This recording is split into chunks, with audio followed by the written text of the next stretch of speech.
With more than 100 years of experience, Mitas is one of Europe's leading motorcycle tyre brands. Whether you ride on the trails, enduro, on the road or on adventures, Mitas have the tyres for you. If they're good enough for the likes of Chris Birch and Paul Tarris, they're good enough for me and our Noel. For more information, go to mitas-moto.com. Go the distance with Mitas tyres. Hello and welcome to the Trail and Adventure Motorbike Podcast with me, Clive Barber. For the days when you can't ride your bike, there's always the Trail and Adventure Motorbike Podcast.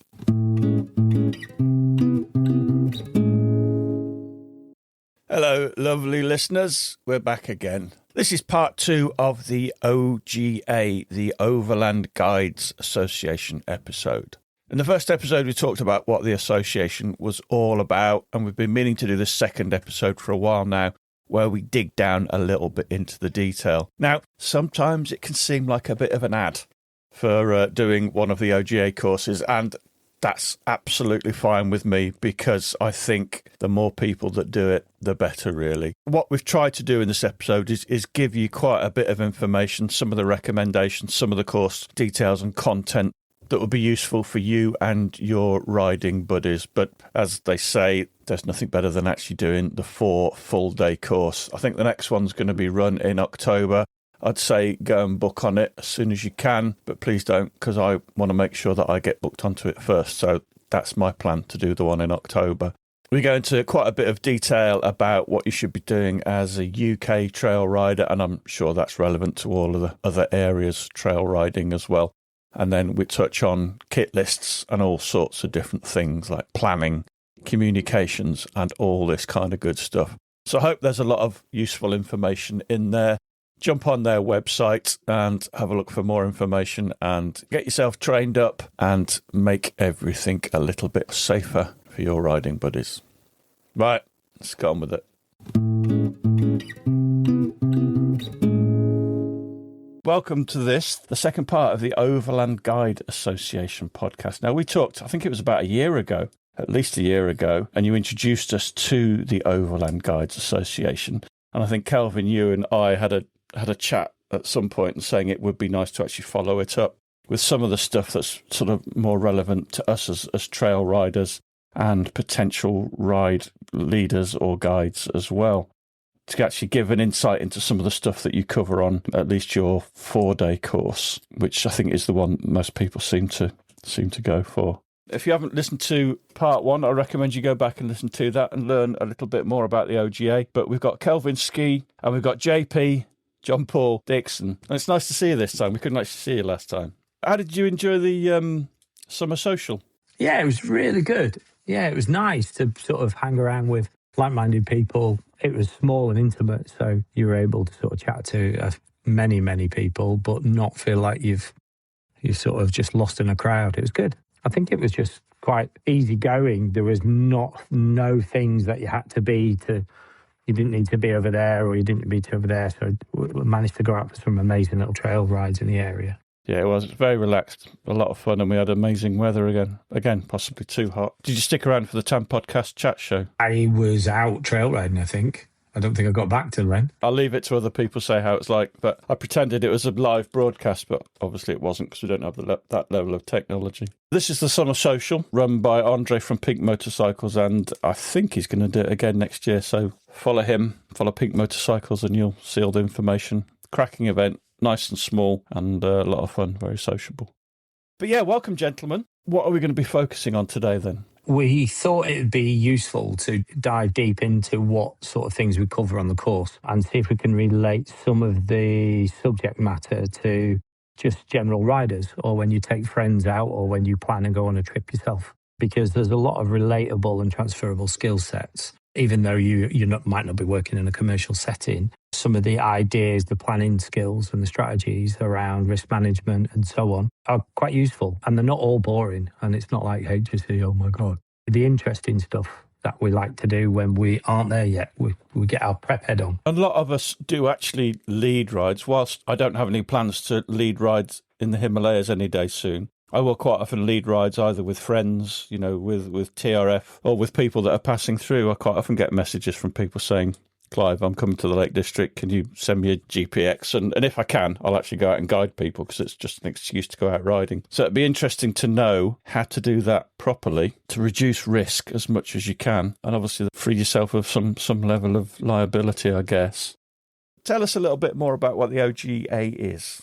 We are a trade association. We exist to try and raise standards in motorcycle guiding because we want riders to have safer, better organised and more professional experiences. We aren't looking to train more guides. We're just trying to make better guides because better guides mean safer trips, happier clients and ultimately a stronger industry. We aren't there to put red tape and extra steps in the way and legislation and things like that. Because some people have perceived the OGA as a slightly mysterious, distant, professional, odd organisation that's putting red tape in the way of all this fun, like the fun police. But then we get people who come on the course and they're like, that was awesome. A huge resource of experience, expertise, passion. We are caring, and that's what we want from guides. We want guides to come on and be caring about customers. We've had pushback from individuals who don't want to attend a course. Initially, it was because they were afraid that we're going to create a load of red tape. They've heard about us on the podcast, which is absolutely amazing. And we've explained that we've been working in the background, and they're a little bit intimidated by us, quite strangely, because we're completely normal, a little bit, weird, but like most of us. Every time everyone comes on the course, they all say, it's astonishingly enlightening. It's loads of fun. It's trained in an active way. There's no PowerPoint to speak of. It's fun. It's complicated as well as accessible. We are not introducing any new red tape. And they all go away going, actually, we now know that this stuff has always existed. So the people who pushed back at the beginning were actually just burying their head in the sand because we're actually not creating any more work for you. We're just explaining how your work fits into the pre-existing safety regulations. If you don't know about it, then you're at risk. And what better way to come on a course that is there to protect you? And everyone who attends we feel loved, we feel cared for. We get such a bond because we become part of this faculty. And there is a bit of mystery to it because we have been working in the background. And like I said before, there is a bit of Fight Club stuff in it. We don't talk about everything that goes on in the Fight Club because we want you to attend. You need to join. You need to experience it because these little snippets that we're giving you are only snippets.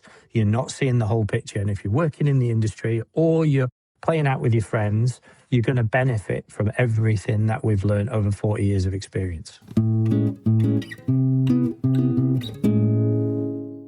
I guess the first stage in getting out with your bike with a group of people is planning. Is that the first thing we should talk about? Yeah, I think so.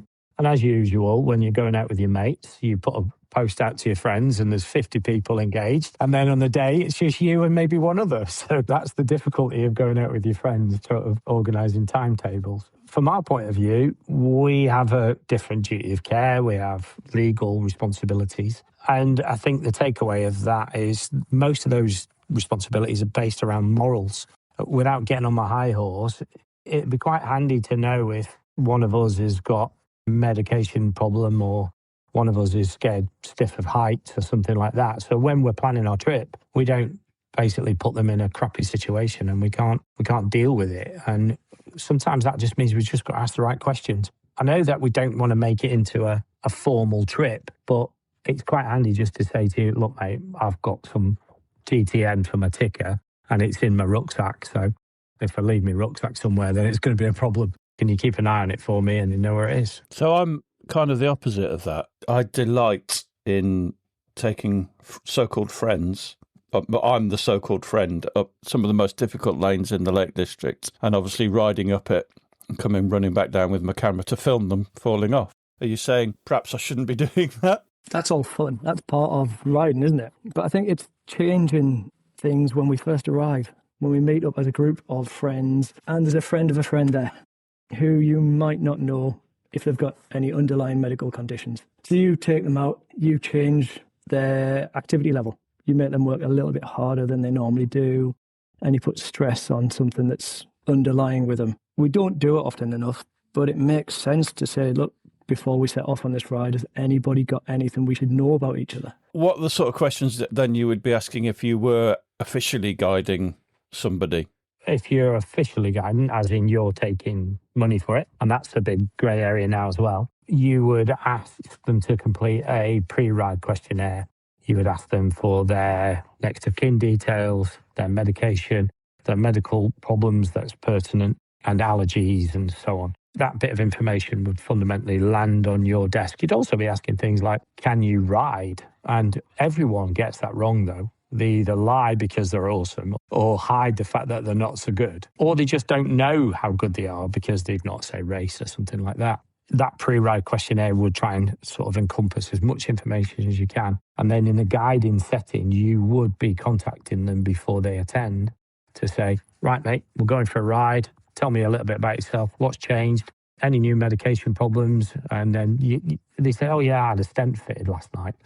And like, oh, right, okay, brilliant. And you want to come to where? Those phone calls can often open up some amazing conversations. There's sort of 2 or 3 parts to it. The more vigilant you are, the better you can prepare.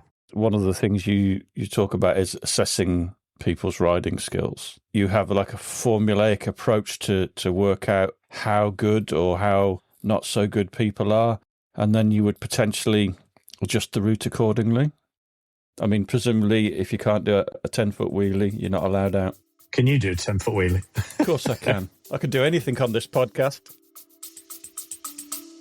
We'll be back after a quick break.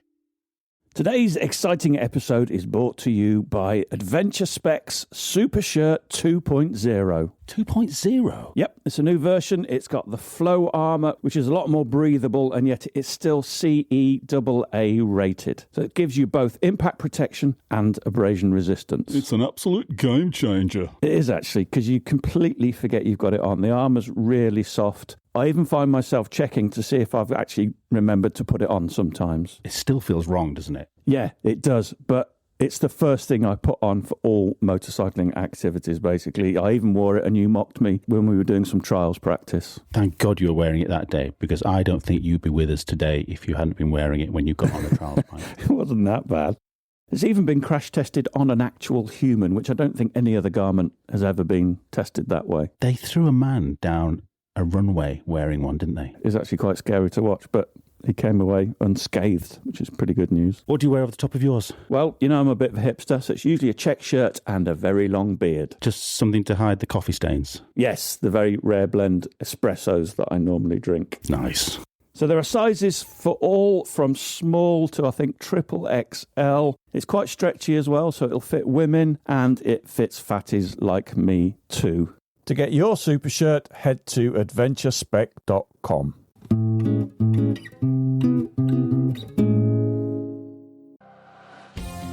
Are you looking to get more out of your rides? Meet Just Ride, the all-in-one riding companion built specifically for motorcyclists.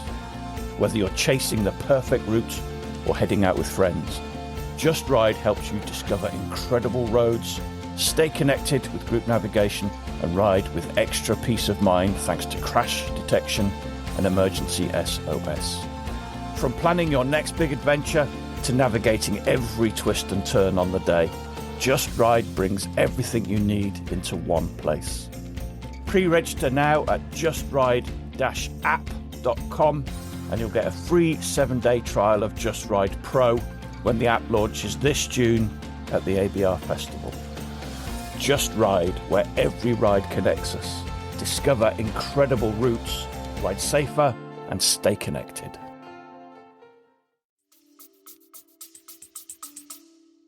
How would you measure rider ability and get a good, honest answer from somebody? So we do have a system that we teach people on the course that is measurable and gives them some pointers as to where they'll be strong and where they'll be weak. But if you're just having a conversation with your mates, then it's asking around what sort of terrain they've ridden, because duration is less important. You get people who say, oh yeah, I've been riding bikes for 25 years, but you only go out twice a year. Where you get people who ride week in, week out, and they ride easy stuff, it's really difficult. That's why we have a measurable method that we can use. Give us a little insight into then how you assess somebody's riding fairly rapidly. There's two processes. First is the initial conversation. As Kel said previously, we would ask pertinent questions, i.e., have you ridden this trail? Because we know most of the trails locally and around the UK, we've got a good understanding of familiar, difficult trails. And we can ask, how did you cope on that? Do you find it easy? How long did it take you to cover that distance? And that will give us a really good mutual understanding of difficulty. The subjectivity problem is always the bit that stumbles. What's easy for a Dakar rider is a nightmare for a novice. So having those conversations about familiar terrain makes that a lot easier. Secondly, when we actually get them with us, the first trail, we will assess them via a criteria. Now, this criteria that we have developed is based around a coaching model, believe it or not, and it's one that we've used in various other sports.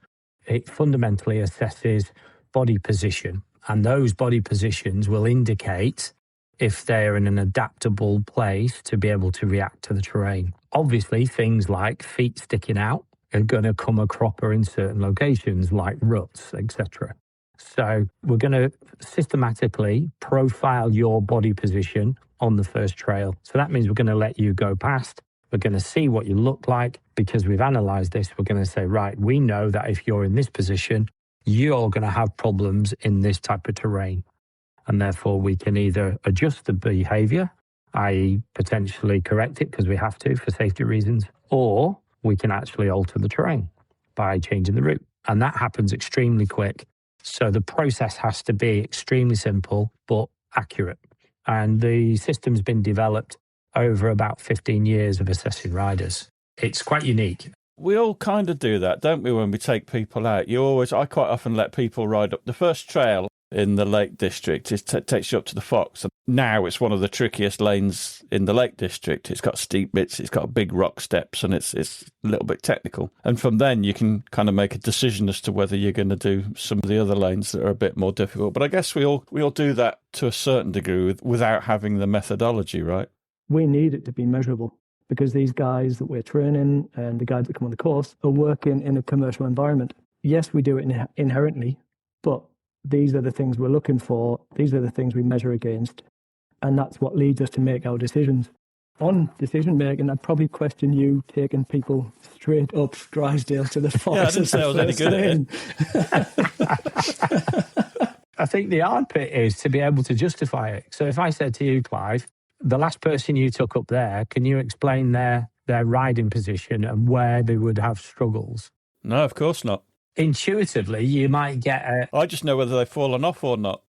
Yeah. So intuitively, we get this idea. You go, yeah, actually, I know this person can get up this. But actually, if you ever had to end up in court and be questioned, say, why did you take Mr. X up that trail?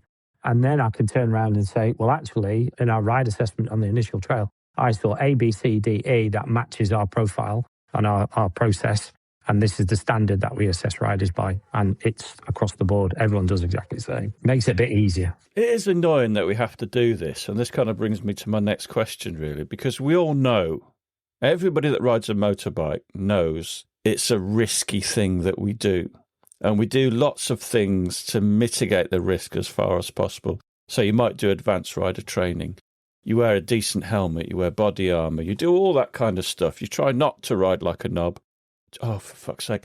I always tell myself before I go out, don't be a knob. I jumped on somebody else's bike at the summer social and they had some of them Stegs pegs on. And he said, you should try these out. They're amazing. So there's me. I had my boots on, my adventure boots, thankfully, but I had no gloves, no helmet, no body armour. And I'm just kind of riding around gently thinking, oh, yeah, this does make a difference because your legs support your body rather than your arms on the handlebars. And there's this like bomb hole in the middle of the field. So I kind of, gave it some, front wheel up, dropped into that, saw, I could do a jump there, come flying out, massive wheelie. And I've got like, what are you doing? You haven't even got your helmet on. Ridiculous behaviour. And I knew it at the time, straight away afterwards, but sometimes you forget. So my point is, if you know you're doing something risky, why on earth would you come back to somebody that's guiding you? Certainly on an unofficial basis. It's just crazy that it happens, and I guess it doesn't happen very often, really. We are all the same, and unfortunately, the difference is that we do this process, and you won't even know we're doing it. You'll just see us wave you through. What we also do is say, right, this group's really good. The original route that I had planned initially, I'm going to make it harder and tougher. I'm going to give them some more challenges. I'm going to build that. So it works both ways, not just to suppress the risk, but also to get a good appetite for risk, because I think that's equally important. I think the question of non-commercial environments has been challenged recently in Austria, hasn't it, Kelv, about the couple that was climbing? Essentially what happened was boyfriend, girlfriend were out in the Alps in Austria. She froze to death. Now, this isn't a commercial environment. It's just boyfriend, girlfriend scenario. As a result of her dying of hypothermia, he's then been found guilty of gross negligent manslaughter. We're talking about someone who's not doing this for reward, just for fun. Him and his girlfriend out. He's left her on the hillside and she's died of hypothermia because her skills weren't as good as his skills. So he took her on stuff that was more challenging than she could manage. Didn't he leave her there as well? He did. So he's left her there on the hill and she's died overnight. The moral dilemma, which is what the courts had to decide, was the young lady who unfortunately passed away capable of making an informed choice about participating in that activity? Did she understand it? Did she have capacity to say, yeah, I want to go and do that climb, and I understand that location, understand the cold, the level of complexity? And they found that she wasn't. She wasn't capable of understanding it. So she put a trust in a second person, and that person potentially either failed to disclose that effectively, so she couldn't make a good decision, and just said, yeah, you'll be all right, let's go. As a result, there was a shitty outcome. The court said that was immoral, that he could do that, and ultimately they found him negligent for A, not declaring it properly, but B, not managing the situation well, because he then sort of faked his own capabilities as well. Because he was like, I'm an awesome climber, I'll get you through this. That's a double-edged sword, isn't it? That, yeah, you want your mates to go with you. You tell them, I'll introduce you to it all. It'll be cool. You'll learn a lot. And then it goes wrong. And then it turns out that you don't know that much to deal with it when it goes wrong. And one of your mates dies. And that's crap. Now, potentially, it could come back and bite you, which is very scary. I want to talk about pre-ride briefings, because I fucking hate pre-ride briefings, and I'm the problem, obviously, because I find them usually a little bit patronising, because I've got a level of experience, but maybe I've just had, as Kelvyn said, maybe I've just had shit pre-ride briefings up until now. What's your experience? What have you done? Guys, let's go out and have some fun, be careful. I don't know, they usually seem pretty weak, really. What should you be talking about in a proper pre-ride briefing? How long do you think a brief should last? As short as possible. How much can you remember? I'm struggling to remember even if I've had one. So even if I do have one, I don't tend to listen. And that's it. People don't. So your brief needs to be exactly that, to the point. It needs to cover the legalities. We're doing a stupid activities. We're all freaking idiots. We're all daft for riding motorbikes, and it's dangerous. Do you all accept that? So it's not a disclaimer. It's an acceptance of risk statement. Are you happy going on what we've planned today? And just like that climber, we need to tell them what we're going to do. You can't sort of surprise them and go, there you go, whoa. Now, you can make some interesting changes, but ultimately, if anything's going to kill them, they need to know before they get there. At least they can prepare. You need to tell them what kit to take and also what to wear and what you're doing for your dinner and what's expected of you. That's it. So that spoken acceptance of risk, that is as effective as a disclaimer, is it? It works alongside. We don't use the phrase disclaimer, personally. In the adventure industry, there are often nicknamed discouragers because the aim was to discourage you from suing us. You can't disclaim your responsibilities by law. You can't. If you're negligent, you're negligent. The duty of care is very clear. The acceptance of risk statement is about, are you happy to go and do this stupid thing? And we're all stupid, so we're all going to do it. And let's go and have some fun doing it. If at any time you don't like it, you must stop, though, and you must tell us. because we don't want you to do anything you don't want to do. That's in essence the verbal. The written one's a little bit more robust. It asks you to accept that formally. There'll be multiple opportunities to accept that risk throughout signing on a trip, going on a brief, going on a tour, all the documents. So there'll be multiple pieces of evidence that we should prove that. I don't think there's anyone out there who doesn't think riding a motorbike is dangerous. Well, there are, but they tend to kill themselves quite quickly. Natural selection. In the courts, everyone actually knows, and it's the layperson test, that is this a dangerous activity? And ultimately, if you ask anyone in the street, they'll all say, yeah, it's a stupid thing to do. They'll all have a story about somebody who got hurt or died as a result of a motorbike accident. It's inherently dangerous, but do you still choose to do this today with us? If your wife or your partner or your child went to a kayaking lesson, you'd expect them to do due diligence, wouldn't you? You expect them to keep them safe, yeah, within the realms of the risky activity that they're doing, yeah.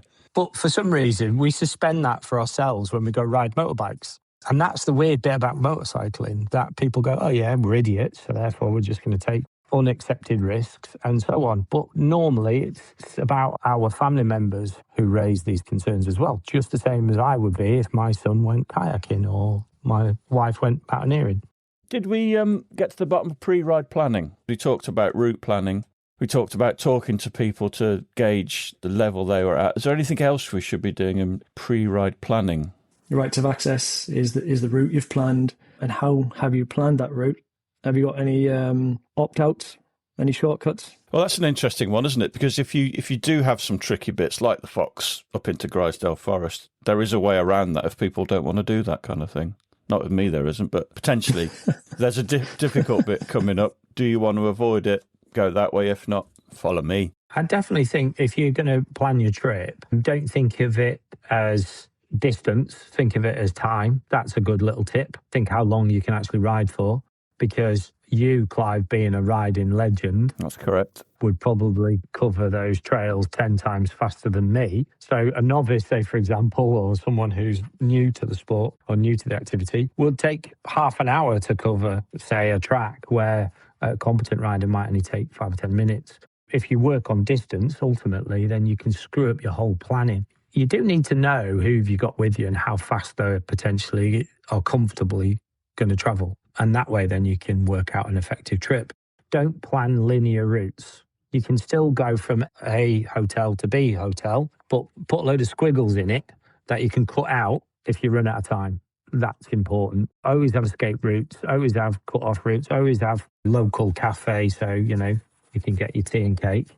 Don't bust people. Leave something in reserve. If you push to nightfall and that's what you've planned, then as soon as you get that drowned bike on that river crossing, you're into very late nightfall. And equally, if you've got a rescue situation for a casualty, those rescues just get 10 times harder at night. And the delays just seem to be massive.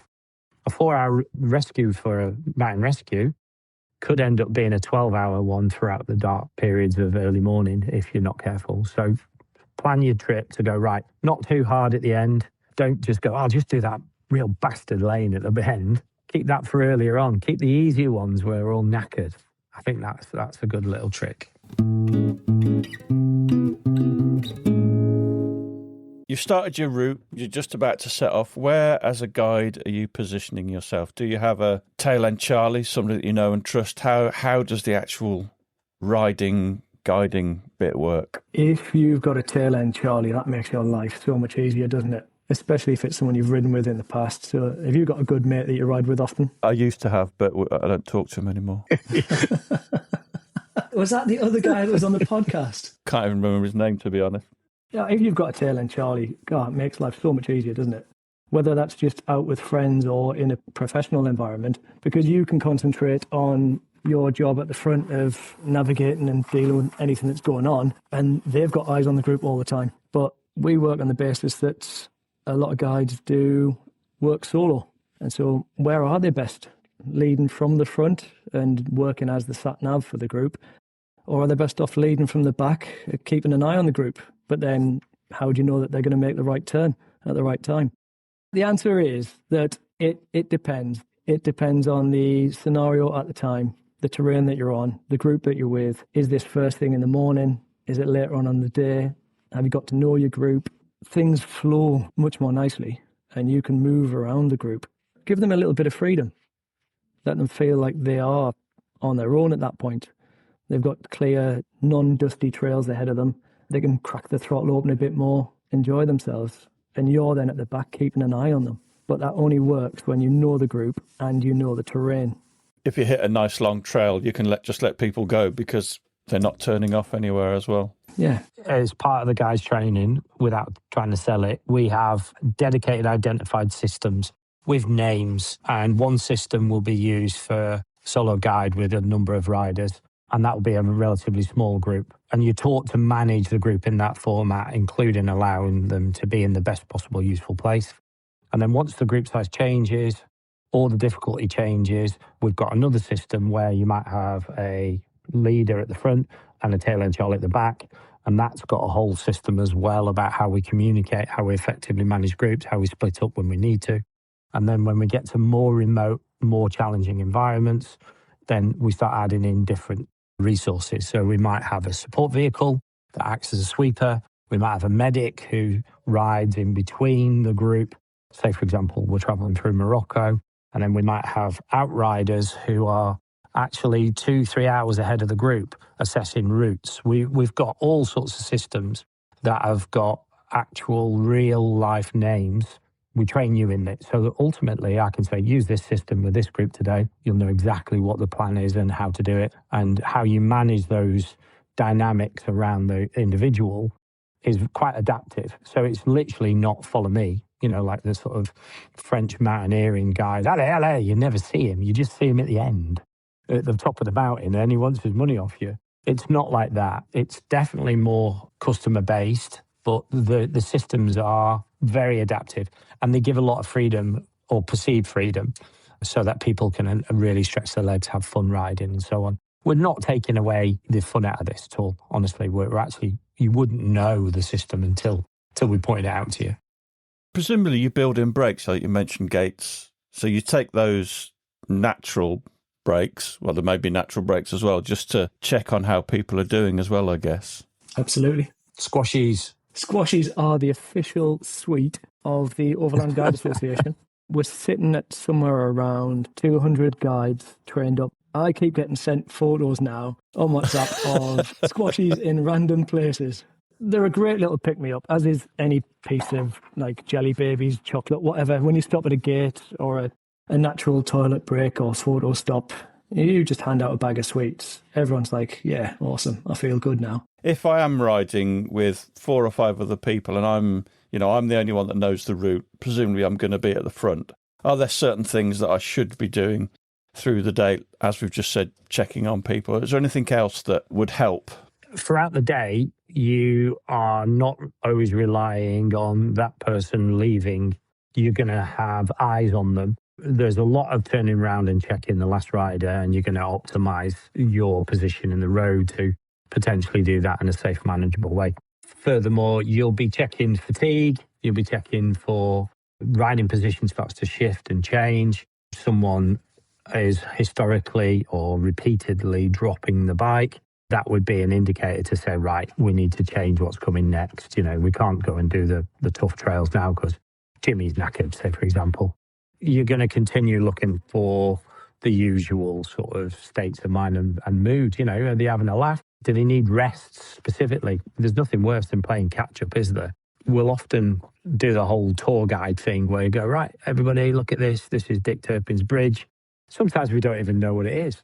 We'll make it up. In fact, one of my last trips to France, I just made the whole thing up every time I needed to stop because they had a particular chap who was knackered. He needed a long break. So I'd take them to a unique building and then tell them some completely fabricated tales about how wonderful this was. I was honest and said, look, this is 100% true 60% of the time, and it's your job to figure out which bit I'm fabricating. And they got into it, but the reality was I was just using that as a tool to allow the fatigued rider to rest, and it broke the day up quite well, rather than him thinking, I'm going to go home now halfway through that ride, because that'd be rubbish. Because he was having a good time. It just wasn't as quick as the others.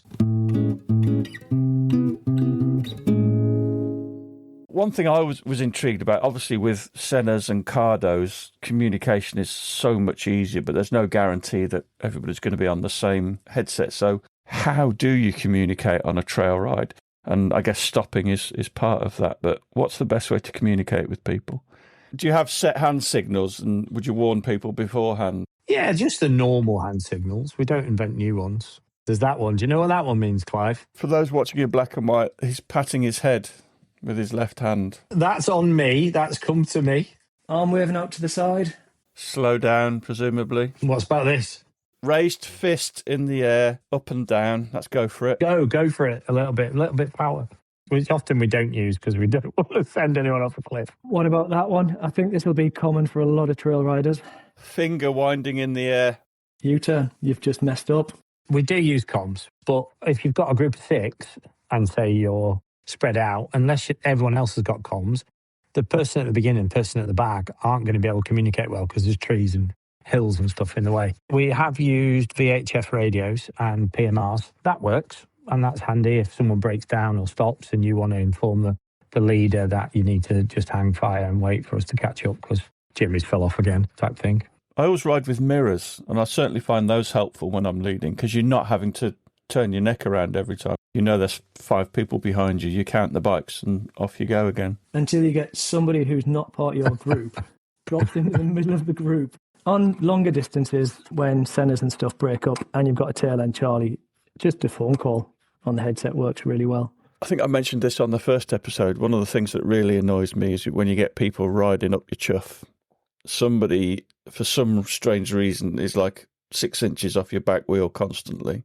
How do you deal with knobheads? I think ultimately people sometimes don't realise they're doing it. So you've got to tell them. You've just got to have a chat with them and say, look, mate, you're riding too close. You're making the person in front of you nervous. I want you to have at least 2-3 seconds between you and the trail rider in front of you. But don't get too close. And if you do it again, then it's a serious conversation. It's an awkward conversation. And you're just going to say, right, it stops now. If it's serious behaviour and it's behaviour that's dangerous, they get one chance. And that's it. On a commercial trip, you can't allow them to do dangerous things. That's probably the difference. If it's my mates, I'll just say to him, look, you're being a dickhead, stop it. Jimmy's scared stiff. You're ragging it behind him. And he can't concentrate on the trail's head because you're up his arse. So I think that's a different culture. It's how you set that culture affects how people behave. Because if you start off being like, this is my ride, you will not overtake me, and you set the rules like that, then when you say you're riding a bit too close, they can get upset by it. You're the fun police, aren't you?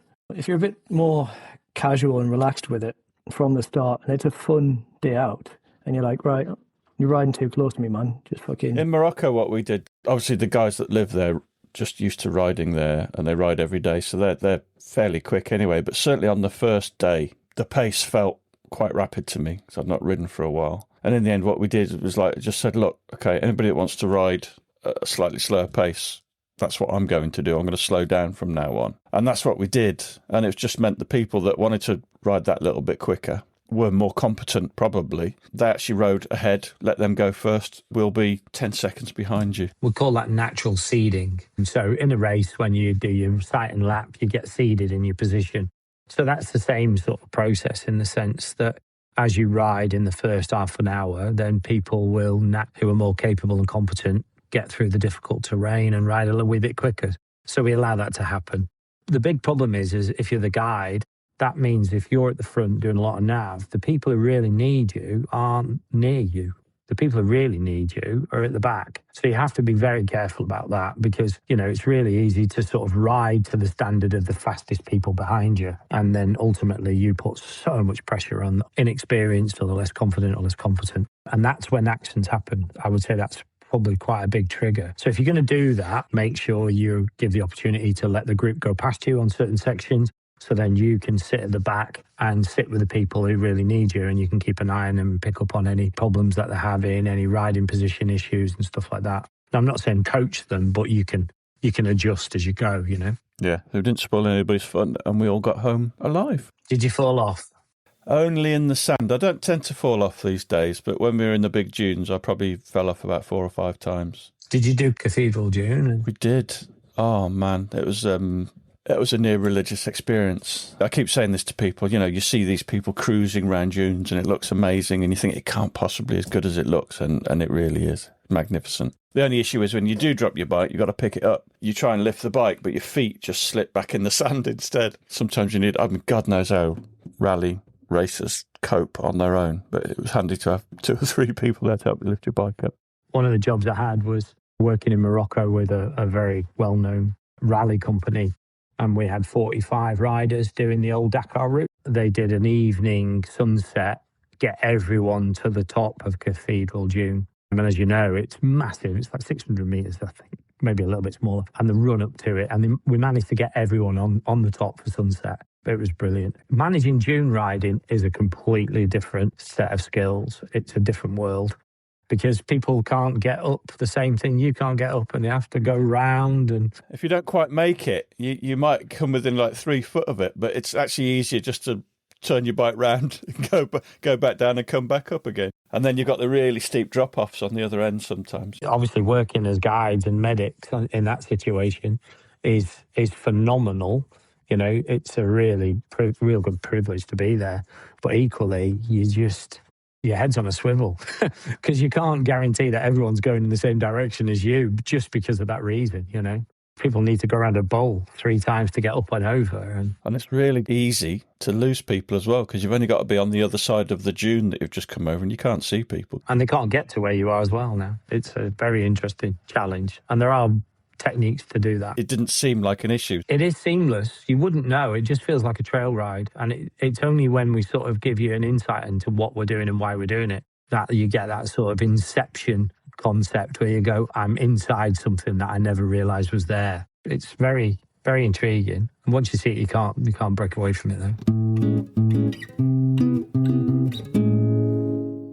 You've obviously done everything you can, but accidents do inevitably happen, whether you're liable or not. Somebody has an off, whatever. Somebody has an incident. It could be, maybe they had a heart attack. It's all then about incident and emergency management. I've got an incident that one of our guides is happy to share. This one actually popped up on Facebook. A few people commented about it. And there was a missing rider.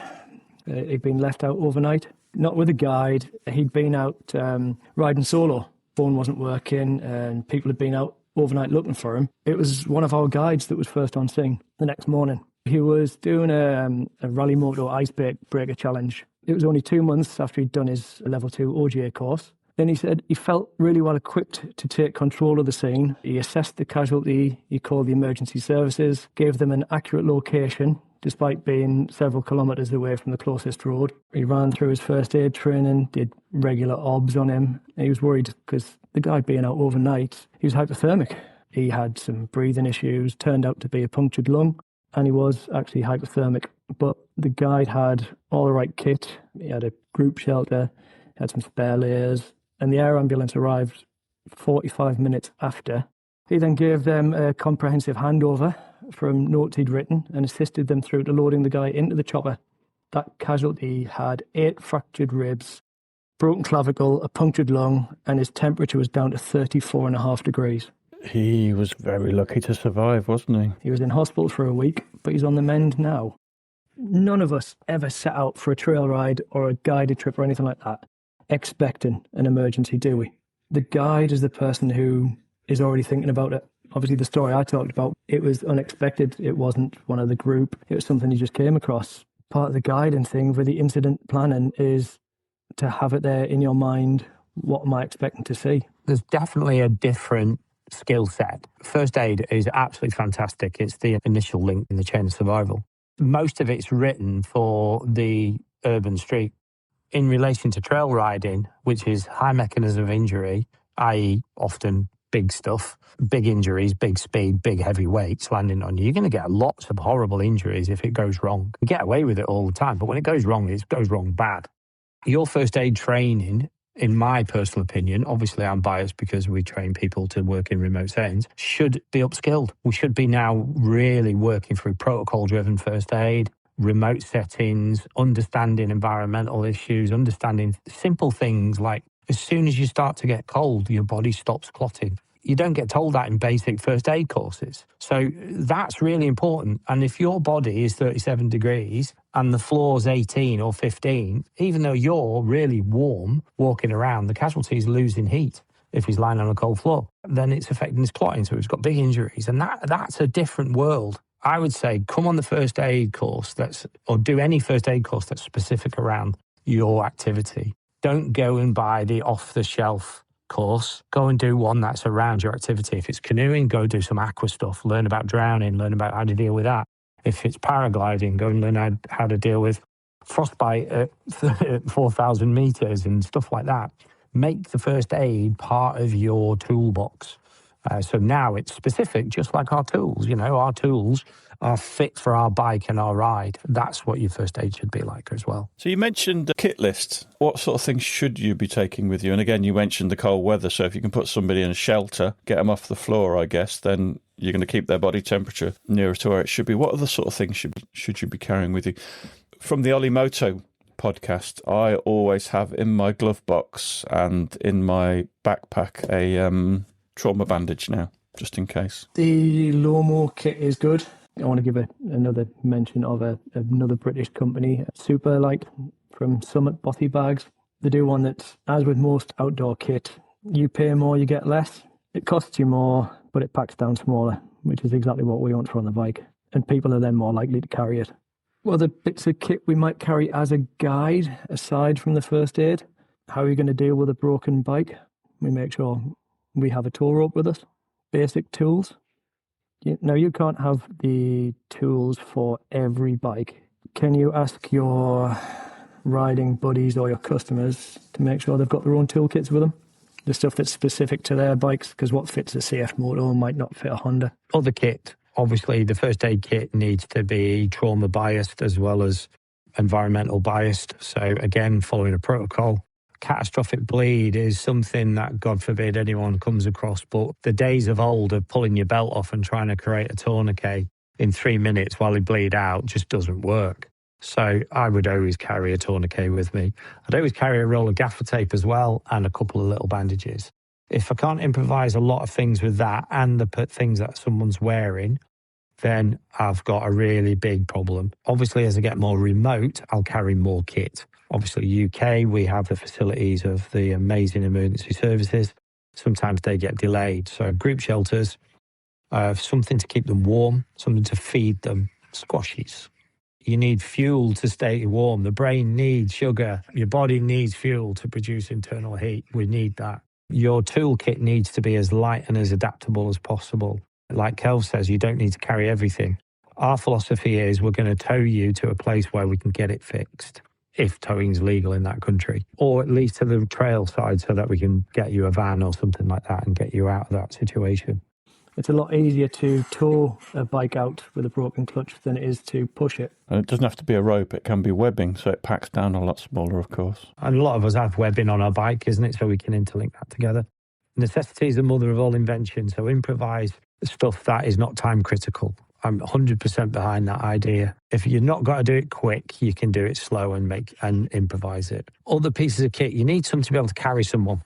That's a secret. Come on the course and we'll tell you about that. I've seen it on cowboy films. I know how you do it.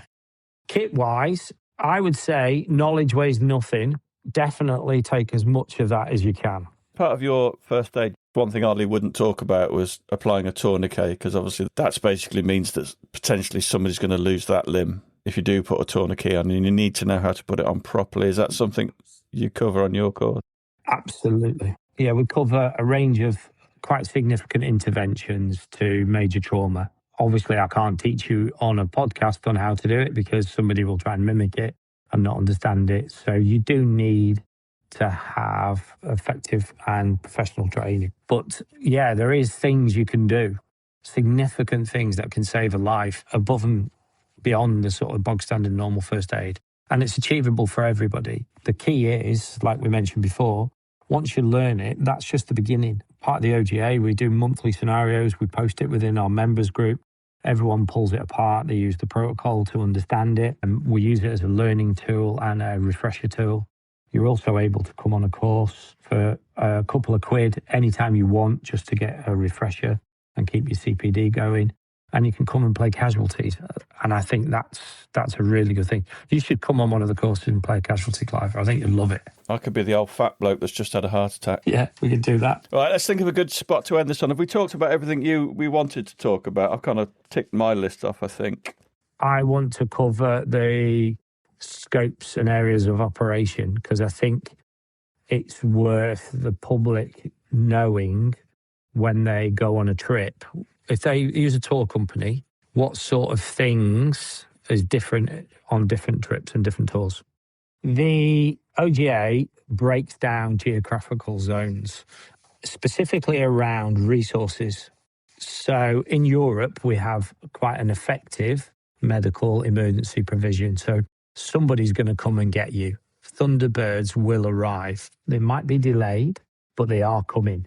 And that is a big difference. So when we're training guides, we work on the principle that those particular skill sets are based around managing, stabilizing casualties, making sure the injury doesn't happen first, obviously training all the guiding element as well. But the area of operation for a level 2 guide and a level 1 is where there is an ambulance provision. Now, when we move to somewhere like Morocco, where there is only a small amount of emergency provision available around cities, our training increases significantly. We have to self-rescue, we have to stabilise for longer, we have to transport casualties, some of them with spinal injuries. We have to make very clinical-based decisions about what we're doing. And equally, we have to plan the trip very different because we have to go, right, where's the nearest hospital? Let's work this route so that we are in a close enough range to evac somebody if we had to. And we have to look at our demographics and our clients. If Jimmy with a stent fitted wants to come on a trip and we believe it's safe to do so, and his doctor says it's safe to do so, we still need to accommodate that. So that whole thing shifts and changes based around the risk. And when you go to somewhere like Mongolia, where there is hospitals, but they are a significant distance away, our training changes again. We need to be very adaptable in relation to managing incidents. We need to be able to spot them and stop them before they happen. Our planning has to be really robust.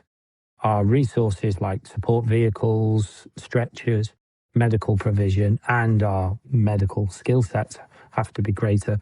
So we have a level 4 qualification, and that's a longer qualification timeframe. So I would say if you're going to go on a trip with a company and you're going somewhere where there is no emergency services and there's hardly any hospitals, for me, if I was going or my loved one was going, I'd be asking, what's their plan? How are they going to manage it if something goes wrong? How are they going to extract you? What happens if they drop you off at the hospital and that hospital doesn't give you food because it's the family members who give you food? Who's going to look after you until your family gets there? There's a significant changes in the way we plan in relation to the areas of operation. Nobody wants to be put off doing this kind of thing, but a little bit of due diligence could make a world of a difference if it does go tits up. But yeah, keep travelling, keep enjoying those trips abroad. See? Told you. Good stuff. Maybe it's because I'm getting older that I think more about this kind of thing now. Everybody I know that's been on one of their courses has benefited massively from doing it. I was first on the scene of an accident and one of the guys had been trained by them and he basically kept somebody alive. It was quite impressive. So I'm pretty determined to go and do this course, and I think everybody should at least do the first aid part. A massive thank you to JP and Kelvyn, not only for doing the podcast, but for taking this stuff forward and making our motorcycle world just that little bit safer. Right, that's it. I'll try and do something a bit more cheerful next week.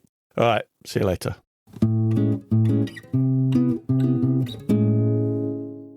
Just a final word from one of our newest and dearest sponsors.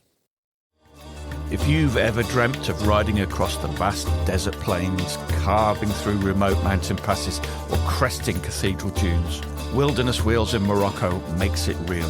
Based in Ouarzazate, they run fully guided off-road motorcycle adventures across the Sahara and Atlas Mountains. Complete with incredible food, welcoming accommodation, and decades of regional knowledge that make every day feel an unforgettable joy. And here's the big one. In March 2027, you can come ride Morocco with Clive, Noel, and possibly the new TAMP podcast co-host. A proper week of sand, stories, and spectacular riding with the TAMP podcast crew. Book your spot at wildernesswheels.com and come find the Morocco you've always been dreaming about.